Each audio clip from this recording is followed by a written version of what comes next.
Assalamualaikum warahmatullahi wabarakatuh. Salam sejahtera untuk kita semua. Dan mudah-mudahan kita senantiasa dalam lindungan Tuhan Yang Maha Esa. Amin, amin, ya Rabbal Alamin. Oke sahabat, dimanapun saudaraku berada, sebelum kita lihat videonya, ini ada narasi yang mengatakan ada oknum yang meyakini nasab Habib dan Mbak Alwi di Indonesia terputus dari Nabi Muhammad SAW. Mereka bilang kalau catatan nasab antara dokumen yang ada ini tidak sesuai. Ada yang menuliskan nama Mbak Alwi bin Ubaidillah yang merupakan leluhur Mbak Alwi, dan ada yang tidak menuliskannya.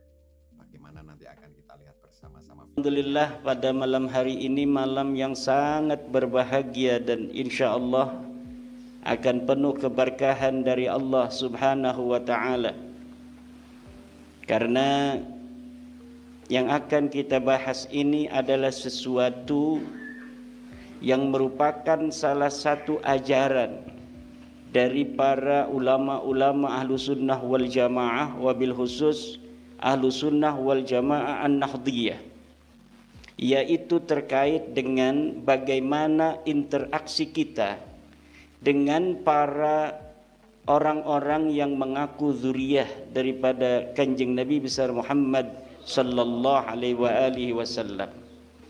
Kata Ibnu Hajar mengatakan dalam kitab As-Sawa'iqul Mukhriqah, yanbaghi li kulli ahadin an yakuna lahu ghairatun fi hadan nasab asy-syarif wa dhabtih hatta la yantasiba ilaihi ahadun illa bihaqqin. Wajib bagi siapa saja umat Islam untuk mempunyai kecemburuan kepada nasab Nabi besar Muhammad sallallahu alaihi wasallam wa dhabtih, dan harus menelitinya, hatta la yantasiba ilai ahadun illa bihaqqin, sehingga tidaklah sembarangan seseorang mengaku keturunan Nabi illa bihaqqin, kecuali dengan benar.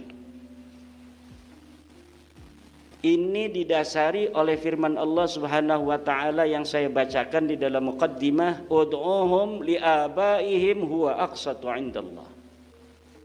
Sebut mereka dengan leluhur mereka, dengan ayah-ayah mereka. Kalau kalian tidak tahu ayah mereka, leluhur mereka, garis keturunannya ke atas, fa ikhwanukum fid din, mereka tetaplah merupakan saudara kalian.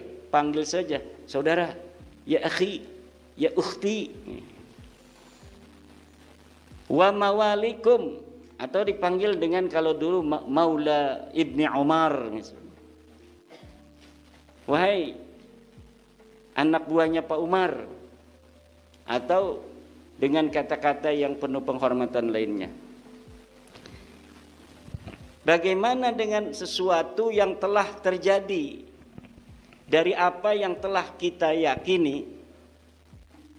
Walaysa 'alaikum junahun fima akhta'tum, dan tidak ada dosa bagi kalian kalau kalian dulu salah. Itu namanya sudah syuhra dan istifadah, tapi salah.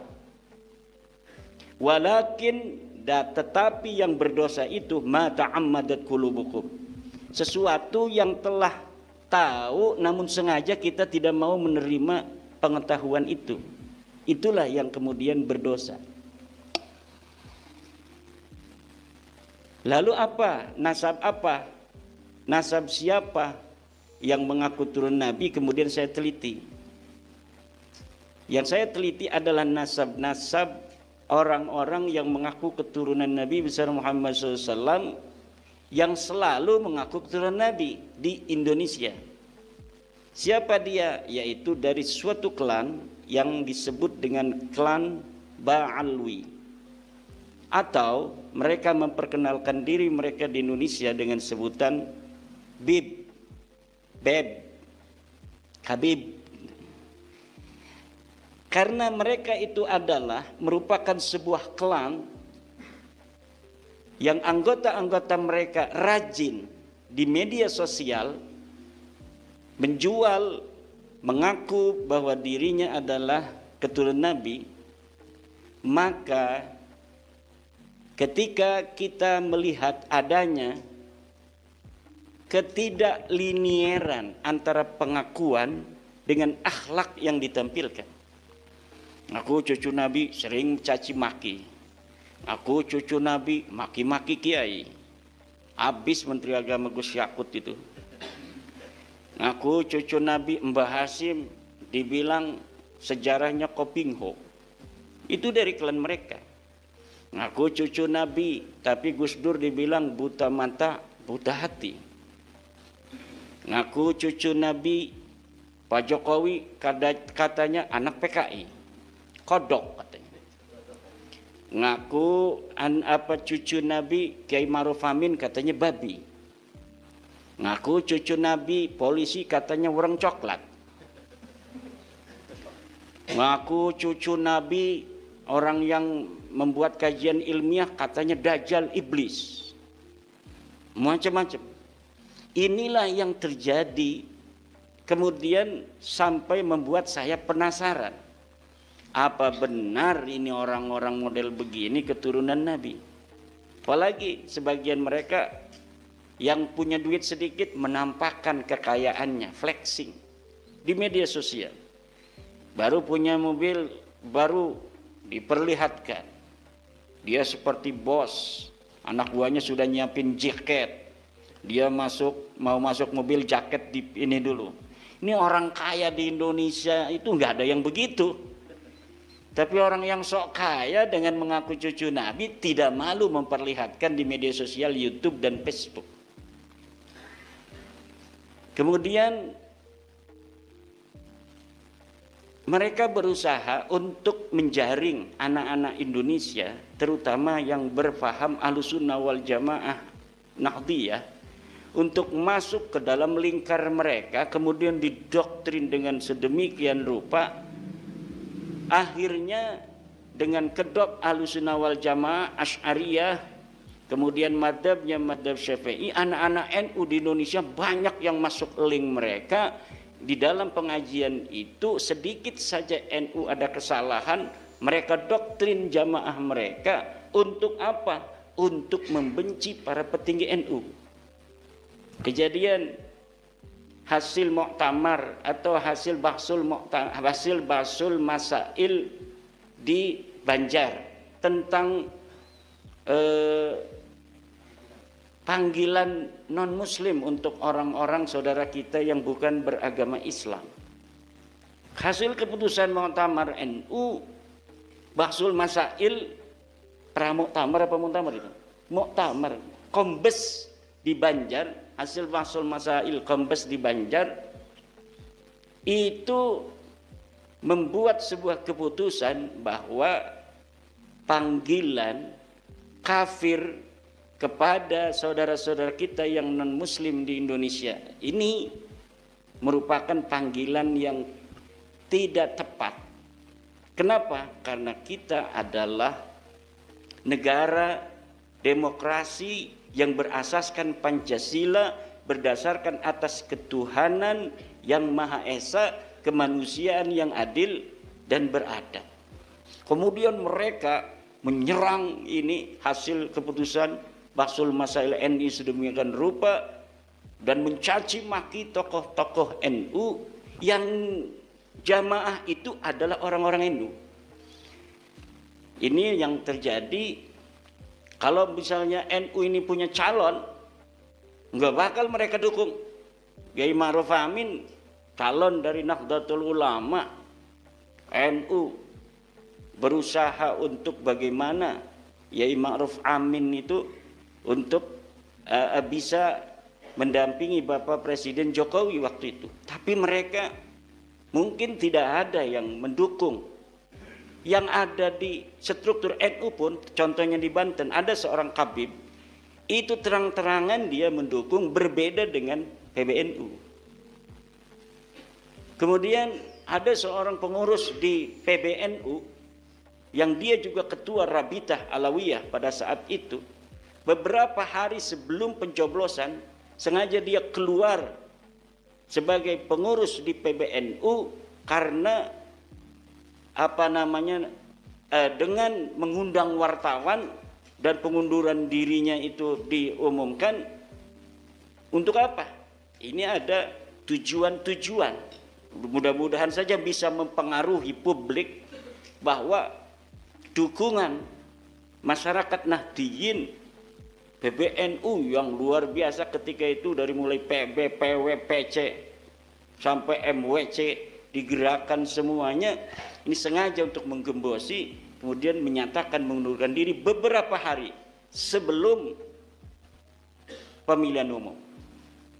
Kemudian salah satu dari Habib itu juga berceramah mengatakan bahwa Kiai Ma'ruf Amin ini adalah ketika mau dia menjadi wakil presiden Bapak Presiden Jokowi itu, bahwa ini beliau adalah orang yang dibayar,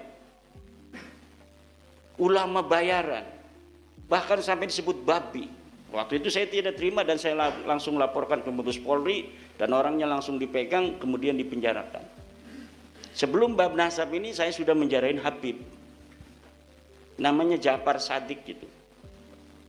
Ya, ketika itu luar biasa itu provokasinya itu kepada ulama-ulama kita, sehingga membuat banyak juga warga-warga Nahdliyin yang marah ketika itu, tapi belum masalah nasab. Kapan sih masalah nasab ini?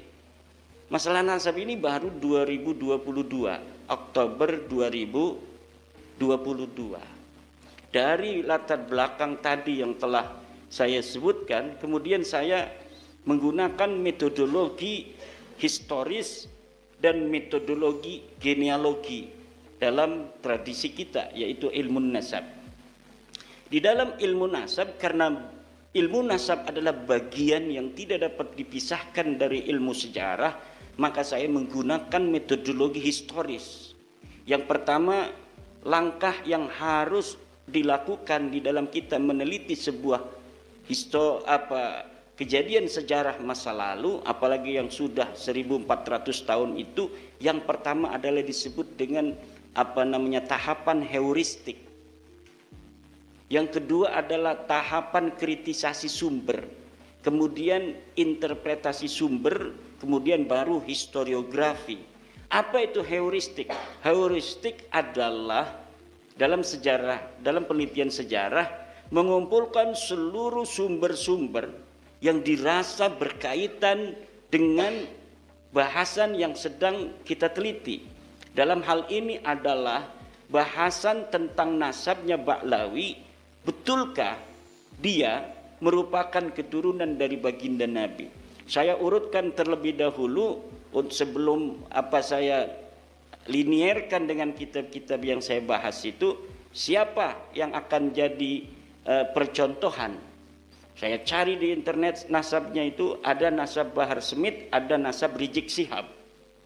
Kemudian keduanya ini saya lihat ini lebih bisa untuk diteliti, yaitu nasabnya Rizik.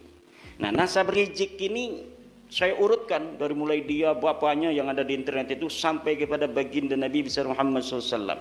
Di dalam penelitian masalah nasab itu bisa dilakukan dengan dua cara. Pertama adalah dengan cara top down, ya, bisa dengan cara dari bawah ke atas. Dari atas ke bawah kita teliti, betulkah seorang ayah mempunyai anak itu, atau betulkah seorang anak mempunyai ayah.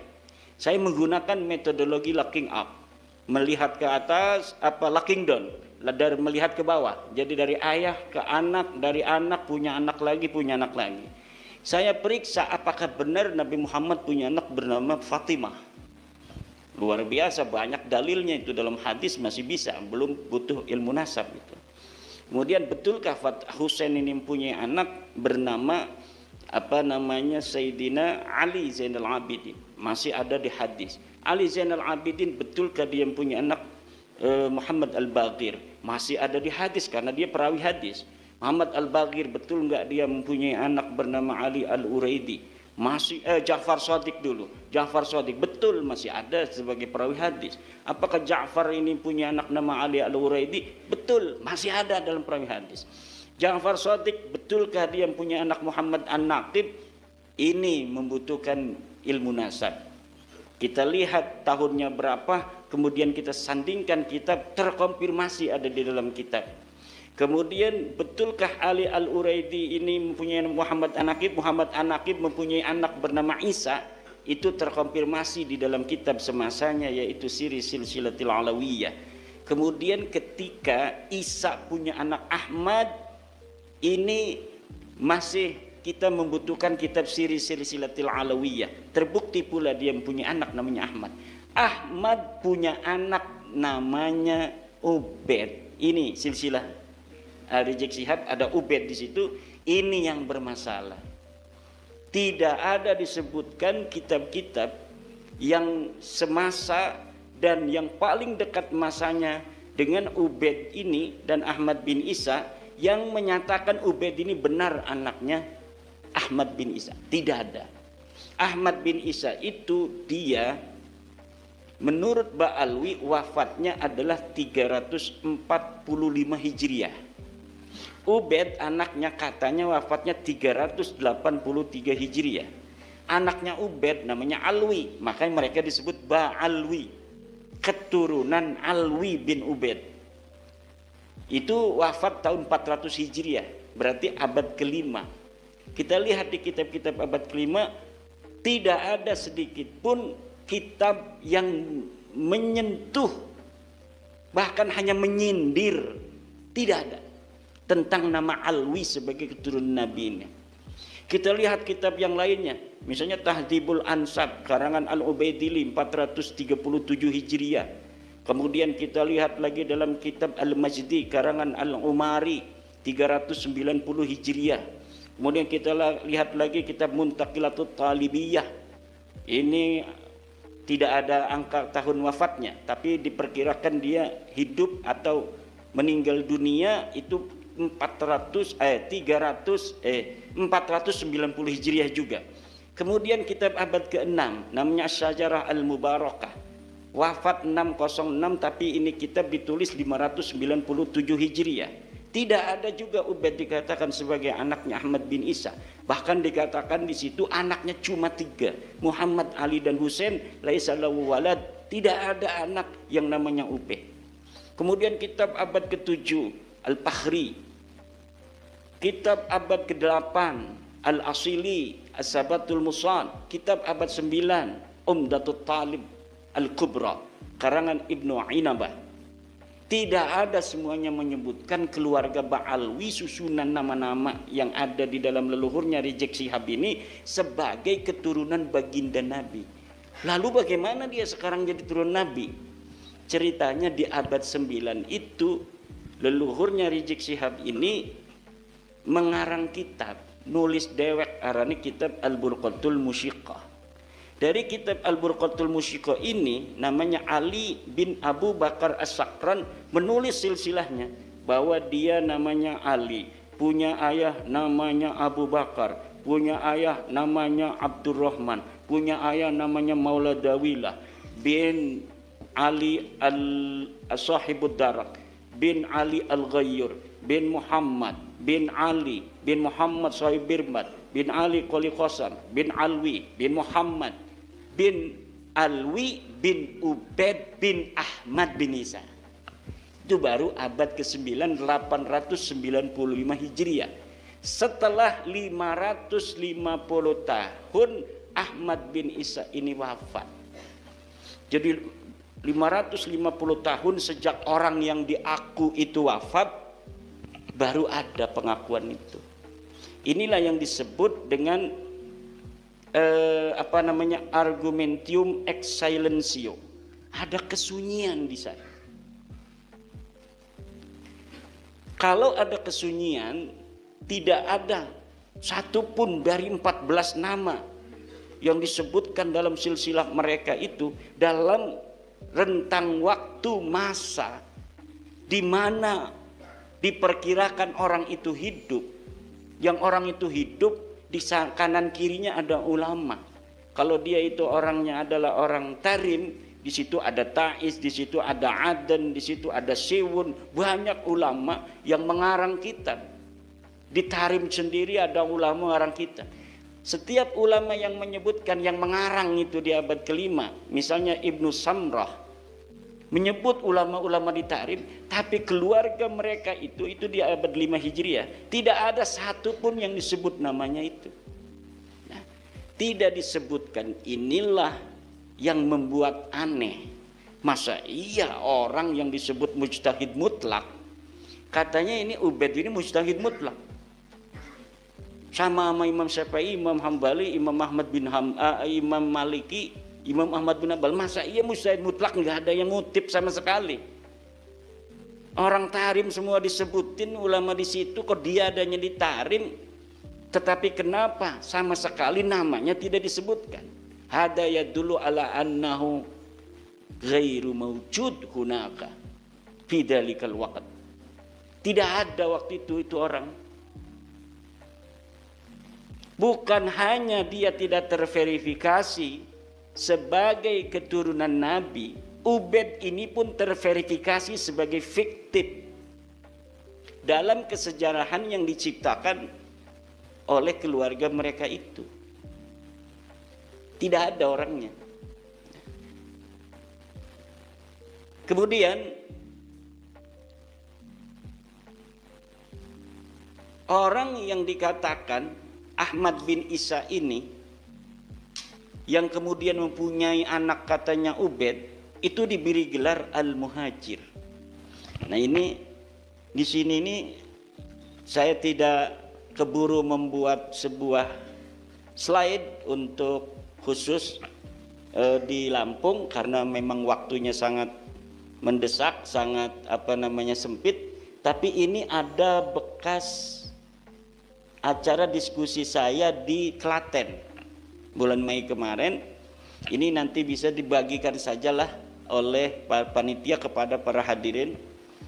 Dan ini diskusi Klaten pun sebenarnya adalah persiapan bahsul masail saya di PBNU yang kemudian tidak jadi. Jadi saya dibel oleh ketua LBM PBNU Kiai Haji Mahbub Maafi Ramadan, Yai ini jajaran Suriah pengen diskusi bahsul masail dengan Yai tentang nasab. Siap, bikin deskripsinya, bikin asilahnya, bikin jawabannya, bikin kesimpulannya. Siap, saya bikin deskripsinya, saya bikin kemudian asilahnya, saya bikin jawabannya, kemudian saya bikin kesimpulannya. Dan ini adalah sebuah rangkuman dari tulisan saya yang agak panjang.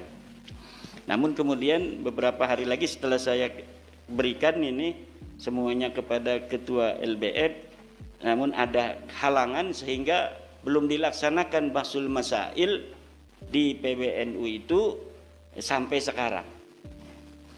Sampai sekarang belum dilaksanakan karena ada suatu hal. Kemudian sebelum saya lanjutkan, izinkan saya minum dulu nih. Mungkin karena memang bapak-bapak ini sudah diantaranya ada yang sering melihat YouTube, itu mungkin nanti akan dikembangkan di dalam diskusi saja. Mungkin ada pertanyaan-pertanyaan yang ingin bapak sampaikan, mungkin nanti kita akan kembangkan dalam pertanyaan. Karena saya yakin sebagian besar ini sudah ada yang ingin memperhatikan masalah nasab dengan melihat YouTube atau membaca tesis saya. Tesis saya itu bukan tesis seperti yang dipahami awam, bahwa tesis itu adalah karya tulis di Universitas S2 gitu. Bukan. S2 saya itu tentang Ahlul Kitab inda Syekh Nawawi At-Tanara Al-Bantani, berbahasa Arab di Institut Ilmu Al-Quran Jakarta. Kalau ini tesis itu artinya kesimpulan ilmiah, itu sesuai dengan filsafat Hegel bahwa sebuah kesimpulan itu tidak bersifat mutlak, apabila terjadi antitesis. Jadi kesimpulan itu tesis, kemudian ada antitesis, kemudian bisa sintesis. Seperti dulu ada bumi datar. Bumi datar dipahami oleh seluruh orang yang hidup abad pertengahan bahwa bumi itu adalah datar. Kemudian ada seorang ilmuwan mengatakan bumi itu bulat. Nah, itu tesis bumi datar dimentahkan oleh antitesis bumi bulat, sampai saat ini tidak terbantahkan. Bahkan semakin menguat dan sama sekali tidak ada orang yang sekarang berani mengatakan bumi itu datar kecuali kaum bumi datar. Ada masih sekarang kaum bumi datar. Banyaknya dia pakai teori konspirasi. Bumi datar. Orang yang sudah bisa ke atas ruang angkasa memoto bentuk bumi, ya bentuknya bulat. Itu sudah hakul yakin dengan musyahadah, terlihat. Contohnya, masa iya masih ada orang yang mengatakan bumi itu datar. Tapi nyatanya masih banyak orang yang menyatakan bumi itu datar. Banyak itu lebih dari 3. Coba lihat di internet kaum bumi datar. Itu mereka punya teori-teori sendiri. Yang saya perhatikan ada videonya Harun Yahya ya. Itu punya CD saya banyak, saya tonton satu-satu. Kalau saya menggunakan teori dia menerangkan, saya pun akan terbawa bahwa memang bumi ini datar. Karena itu pakai ini teori kapal terbang. Masa iya kita menggunakan kapal? Kalau bumi itu bulat, maka akan begini. Iya juga kata saya ya. Tapi setelah saya baca Al-Quran, wah tidak. Ini lafaz basat itu di dalam Al-Quran tidak bermakna lempeng begini kayak piring. Ternyata ulama-ulama tafsir kita juga mengatakan bumi itu bulat. Demikian mungkin nanti kita kembangkan di dalam pertanyaan-pertanyaan. Kesimpulannya apa? Kesimpulannya habaib ini bukan cucu Nabi. Dari sisi ilmu sejarah, dari sisi ilmu nasab. Kemudian dia bukan cucu Nabi, dilihat dari hasil tes DNA yang sudah ada. 180 orang sudah tes DNA. Dan tes DNA-nya menunjukkan haplogrup mereka itu G. Sedangkan keturunan Nabi menurut para ahli harus mempunyai ciri kode genetik haplogrup J1. Sesuai dengan para keturunan Nabi yang sudah tes DNA di seluruh dunia Islam. Dari mulai Saudi, Al-Abdali, Al-Auni, Al-Jamajizah, kemudian di Yordan Al-Hashimi, di Maroko, di Yaman itu. Di Yaman itu ada yang bukan Ba'lawi, namanya Az-Zaidi, Ar-Rassi, At-Toba-Toba, Al-Jailani. Semuanya kebanyakan terkonfirmasi dari hasil tes DNA mereka bahwa mereka benar keturunan Nabi. Karena kode genetiknya haplogrup J1 yang menunjukkan dia orang Arab, keturunan Ibrahim. Sedangkan orang-orang Ba'lawi ini, Al-Atas bin Syihab bin Semit bin Yahya As-Segab, Maula Dawila, Maula Khelah, ini haplogrupnya G. G ini baru bertemu dengan Nabi Muhammad 40.000 tahun. Di atas tuh, baru satu kakinya 40.000 tahun ke atas. Nah, sedangkan orang Yahudi keturunan Nabi Yakub, ini sekarang di Kohanin itu keturunan dari Nabi Harun yang menjadi pendeta-pendeta yang menjaga silsilah sampai Nabi Harun. Itu sudah terverifikasi dan terkonfirmasi hasil dari haplogrup mereka J1 juga.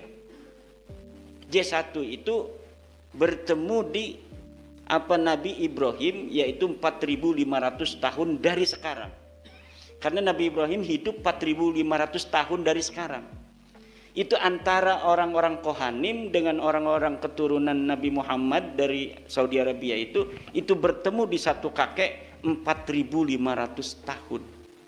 Berarti klop, sama-sama ngaku turunan Ibrahim, sama-sama ngaku sebagai orang Arab, bertemu 4.500 tahun yang lalu.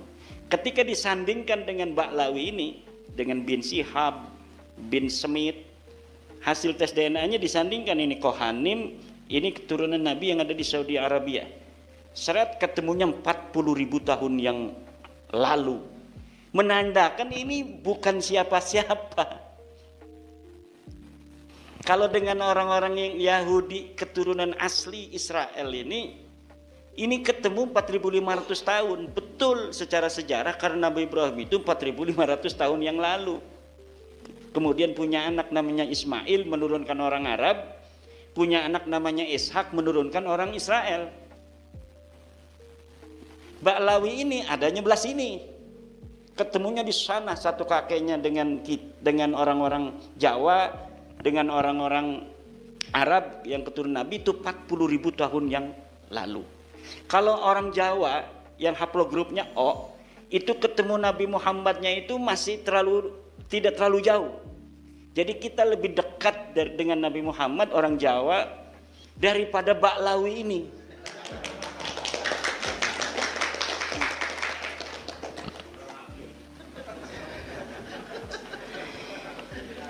Itu Kiai dapatnya dari mana? Ya saya kan punya teman dokter dari BRIN.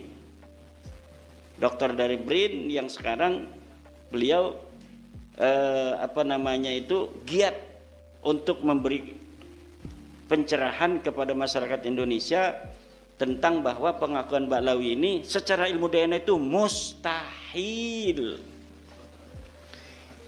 Jadi secara ilmu DNA mustahil, secara ilmu nasab tidak terkonfirmasi dalam ilmu sejarah. Tidak terkonfirmasi itu apa? Maudhu'un munqati'un mardudun. Nasab mereka itu tidak menerima. Ya silahkan kalau tidak menerima, dalilnya mana? Sampai sekarang tidak ada. Tidak ada dalilnya. Bahkan kalau mereka memberikan dalil itu yang akan memakan mereka. Semakin mereka membuat dalil itu yang memakan mereka. Kenapa? Ya orang nggak ada apa-apaan di sananya, blank. Ditulis sekarang ini manuskrip, bikin sendiri. Ya emangnya manuskrip palsu itu nggak bisa diteliti? Bisa diteliti Pak, nggak bisa. Manuskrip itu bisa diteliti. Orang nggak bisa ngebohong dengan kertas, nggak bisa. Kalau misalnya dia ini salinan, kayak kemarin Murtado Az-Zabidi. Murtado Az-Zabidi katanya mengarang kitab Ar-Raudul Jali. Murtado Az-Zabidi itu 1205, abad 13 Hijriah awal. Katanya mengarang kitab Ar-Raudul Jali. Ini Az-Zabidi ulama besar, pensarah kitab Ihya Ulumuddin. Pensarah.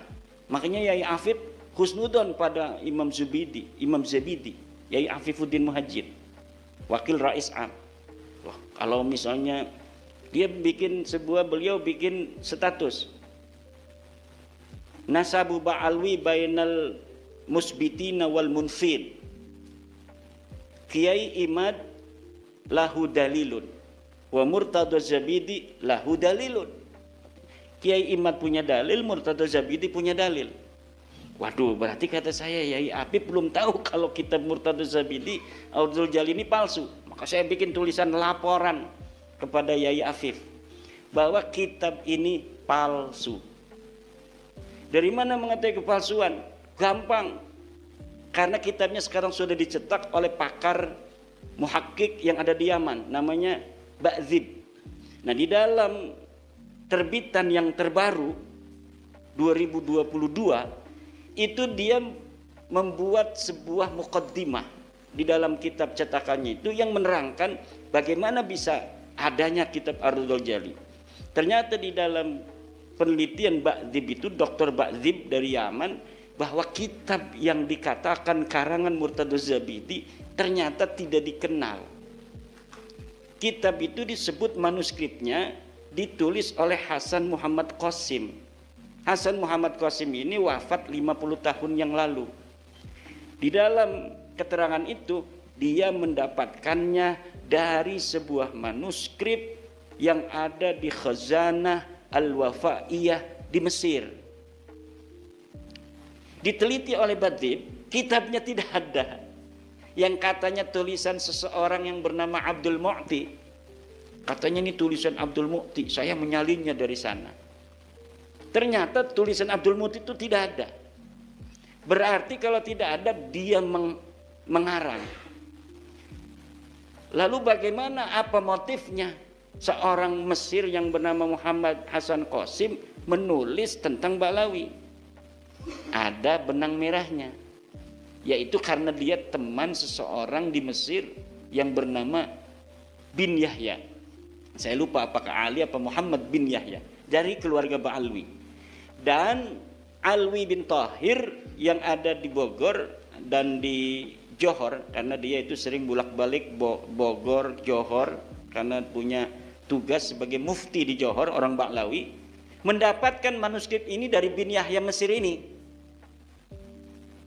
Lalu bin Yahya Mesir ini, menurut asumsi saya, dia menyuruh Hasan Muhammad Qasim untuk menulis itu.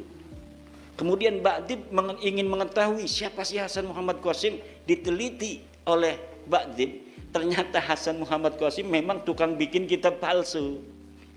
Dia telah terbukti memalsukan seorang ulama besar namanya Al-Ubaidili Al-Aqiqi. Ulama besar yang hidup di abad 3 Hijriah. Kemudian dia menulis kitab sendiri, Muhammad Qasim ini, dengan judul Az-Zainabat. Zainab gitu. Ternyata kitab ini kemudian bukan atas nama dia dicetaknya, tapi atas nama ulama yang hidup di abad ketiga.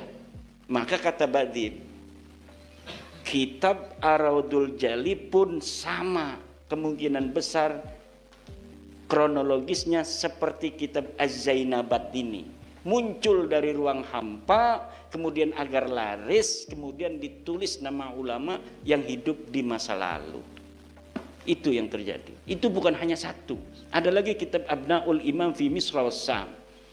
Ini kitab Abnaul Imam yang kemarin Pak Muhdor marah-marah sama saya tuh. Imaduddin Dajjal. Ini kitabnya ada, kitab abad keempat. 473 Hijriah. Di sini disebutkan Ubaid sebagai anaknya Ahmad. Kata saya, ini baru bangun orang ini. Saya sudah meneliti kitab itu sudah 2 tahun yang lalu dan sudah sering dibahas oleh orang-orang yang membela Ba'lawi. Tapi ternyata dia mungkin ada yang bisikin. Beb, kitabnya ada tuh. Dia mungkin nggak mengikuti diskusi ini. Akhirnya dengan pede sambil marah-marah, mana katanya Ibad menantang Ba'lawi? Ini Muhdor Al-Hamid sudah ada, pakai ini kitabnya. Dikerjain sama temennya dia itu. Ya Allah, kasihan amat dia dikerjain orang. Dia udah pede, kan kitabnya kitab asli bener tuh, kitab yang dicetak, bahasanya juga Arab. Ya siapa orang yang tidak sekolah itu, orang yang tidak mengerti metodologi penelitian pasti akan langsung, karena banyak ulama kita juga kiai-kiai pakai kitab itu. Abnaul Imam fi Misra was Sam. Padahal kalau dibaca muqaddimahnya sudah jelas. Jadi kalau kita baca kitab sejarah Bapak-bapak, baca muqaddimahnya dulu. Pentahqiq itu kalau kitab masa lalu, di muqaddimah itu dia menerangkan bagaimana ini sampai kitab 1000 tahun kok bisa ketemu di saya. Itu dia menerangkan dulu, kitab ini saya temukan begini, metodologi yang saya gunakan adalah sama sekali tidak menambahi. Itu dia akan mengatakan begitu kalau misalnya asli. Kalau ada yang kosong, maka akan saya beri tanda titik 3. Titik. Itu ulama-ulama muhakkik yang jujur. Ada juga muhakkik yang bukan tidak jujur. Dia merasa mempunyai ilmu tentang apa yang tidak ada itu. Misalnya sobek. Tapi dia bisa melihat manuskrip yang mirip, kemudian kitabnya beda, tetapi ibarahnya, narasinya sama. Maka kemudian walaupun sobek, dia tambahin, tapi dia beri keterangan dalam footnote bahwa ini diambil dari kitab lain. tapi dengan ada di muqaddimah keterangannya. Ada juga yang tidak jujur, seorang muhakkik kitab masa lalu itu, yaitu dia ambil kitab Abnaul Imam itu yang ditulis 199 Hijriah, tahunnya itu 199 Hijriah, namanya Imam Toba-Toba. Kemudian dicetak hari ini oleh Yusuf Jamalul Lail, diberi angka tahun 400 Hijriah. Jadi ulamanya tahun 199 Hijriah, di jilidnya disebutkan 473 apa 37, saya lupa, itu sekitar itu. Kemudian dikatakan ditulis oleh dia dan ditambahi oleh dia, Yusuf Jamalul Lail yang hidup sekarang itu, dicetak atas nama ulama masa lalu. Ininya pemalsuannya itu luar biasa. Makanya orang itu kalau baca Abnaul Imam bingung, karena khotnya, komputernya itu sengaja khot yang susah dibaca juga. Coba baca kitab Abnaul Imam, susah dibacanya kitab itu. Kenapa? Supaya orang bosen. Supaya orang bosan dulu, lah yang penting keterangannya, gak usah, ini mah susah dibacanya. Dan lihat di dalam kitab Abnaul Imam itu, judulnya gede kan, Abnaul Imam fi Misr Wasyam. Tapi sebenarnya dia tidak terlalu bohong juga. Ada judul kecil di atas Abnaul Imam itu, dia kasih judul kecil Al-Aqdul Masi. Coba lihat. Itulah sebenarnya nama kitabnya Al-Aqdul Masi itu, yang dikarang oleh Yusuf Jamalul Lail 1440 Hijriah.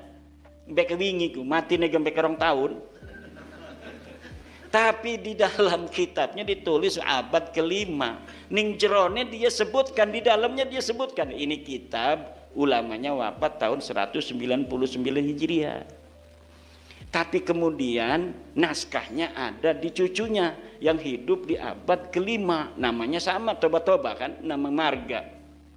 Seperti Ogan semua namanya.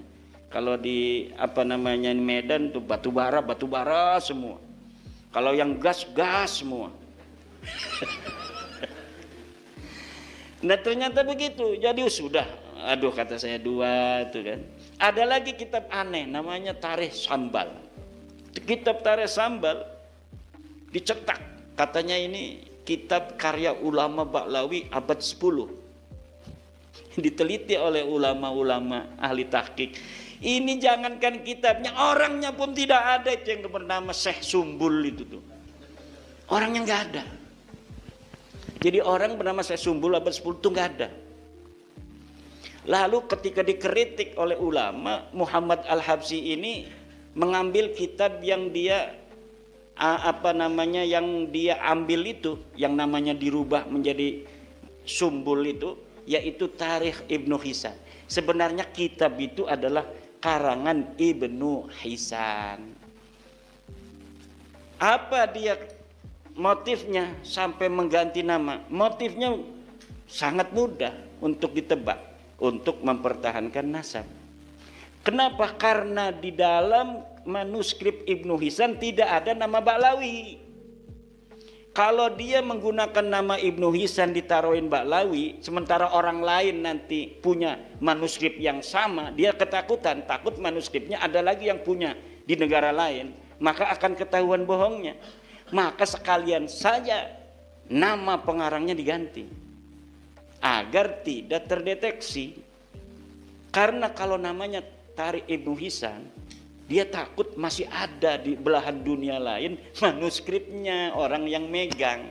Nanti kalau misalnya sama-sama dicetak kok beda. Itu motif-motifnya. Maka dalam ilmu sejarah ada yang disebut kritisasi sumber. Jadi setelah heuristik itu ada kritisasi sumber. Udah kitabnya numpuk, manuskrip numpuk, ini satu-satu diteliti.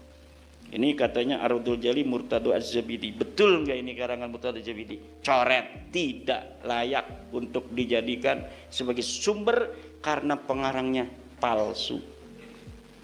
Dan di dalamnya itu baru melihat dari mana dia muncul. Kalau kita baca satu-satu banyak kebohongan. Masa iya seorang Murtado Az-Zabidi itu berbohong?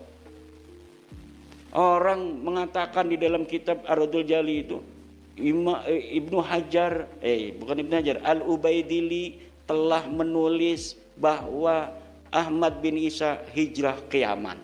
Ditulis di dalam Ar-Raddul Jali. Lah kita punya kitab Al-Ubaidili, namanya Tahdzibul Ansab. Kita lihat di dalam kitab Al-Ubaidili, betul enggak itu Ahmad bin Isa hijrah ke Yaman? Enggak ada. Masa iya Syekh Murtada Zabidi bohong? Kalau kita meyakini itu kitabnya Syekh Murtada Zabidi, berarti kita menuduh Syekh Murtada Zabidi yang mengarang Ihya itu sebagai pendusta. Dan bukan hanya itu, banyak lagi tentang Mauladawilah dan sebagainya ditulis, padahal masa hidup Mauladawilah dengan katanya orang yang dia mengirim surat kepadanya itu tidak satu masa. Banyak itu. Kemudian yang terakhir itu Rumel, katanya ada kitab abad sekian. Bin Jadid mengarang kitab Al-Arba'un. Mana kitabnya? Enggak mau katanya. Belum boleh oleh sponsor saya. Bukan belum boleh, karena kalau disebutkan saya bisa mengatakan itu palsu. Karena gampang untuk meneliti sebuah algoritma yang telah kita banyak baca, hal-hal yang berkaitan dengan sebuah nasab yang kita teliti. Itu gampang karena algoritmanya sudah jelas. 1, 3, 5, 7 udah jelas. Nggak mungkin 1, 5, 3, 1, 3, 5, 7 langsung ke 10, nggak bakal. Algoritmanya kan 1, ganjil kan, 3, habis 3, 5, habis 5 berapa? 7, nggak mungkin 1, 3, 5, 6. Salah itu sama guru matematika langsung dicoret. Saya sudah bisa untuk menebak algoritma yang akan diberikan oleh siapapun yang memberikan bantahan itu. Kalau misalnya tidak masuk algoritma yang sudah ada, yang dibangun oleh ulama dari abad 4 sampai abad 9, dia sendirian ini ada tanpa ada konfirmasi dari ulama-ulama yang ada di masa itu, udah jelas ini palsu. Belum melihat kertasnya, baru melihat narasinya, saya sudah bisa mengatakan itu palsu karena tidak sesuai dengan algoritma yang sudah dibangun oleh ulama dalam catatan kitab-kitab mereka tentang nasab itu. Wong lakaje, misalkan begini, ada orang mengaku saya pengurus NU, maka saya sekarang mau mencalonkan diri menjadi ketua umum PBNU karena dari dulu saya dari MWC saya sudah jadi pengurus MWC. Sebagai apa dulu pengurus MWC? Saya sebagai LBM. Nah, tahun berapa? Tahun 70. Nah, tahun 70 kan pasti ada algoritma di situ. Ada orang yang jadi pengurus, ada susunan yang mungkin bisa manuskripnya ada, ya kan? Misalnya Yai Imam Syafi'i ini dulu tahun 70 mah belum lahir, apa udah lahir ya? Belum kan? Misalnya jangan tahun ini lah, tahun 2000 Yai Muhammad Imam Syafi'i sebagai, jangan tahun 2000, sekarang aja nih. Tahun 2024 Yai Imam Syafi'i ketua PCNU Lampung Barat, betul tidak? Ada sekretarisnya tadi hadir, punya kan dilaminating kan? Nanti ada orang mengaku pengurus PCNU Lampung Barat tahun 2024, mengaku dia wakil sekretaris misal. Mana dia bikin palsu di komputer, sendiri nama dia. Satu, iya ada nama dia Soeharto misal. Tapi di punyanya Yai Imam Syafi'i tidak ada nama Soeharto. Di punyanya Sekjen tidak ada, tahunnya sama, tanda tangannya sama di bawahnya. Tapi namanya beda. Ini Soeharto muncul di dalam manuskrip dia doang sendiri. Di punya orang lain, pengurus lain tidak ada nama Soeharto. Ini yang salah ini sendiri, apa yang banyak itu? Ini nih sendiri yang palsu nih. Dia hanya bikin kepalsuan ini untuk nyalon ketua umum PBNU. Itu yang terjadi dengan Nasab Alwi daripada manuskrip-manuskrip yang coba untuk mengelabui publik itu. Oke sahabat dimanapun saudaraku berada, itu tadi pernyataan dari Kiai Haji Imaduddin yang mengatakan bahwasanya haikul yakin bahwa nasab Ba'alwi ini terputus dan batal. Terima kasih sudah mengikuti Cak Bogel, kurang lebihnya mohon maaf. Diakhiri, wassalamualaikum warahmatullahi wabarakatuh.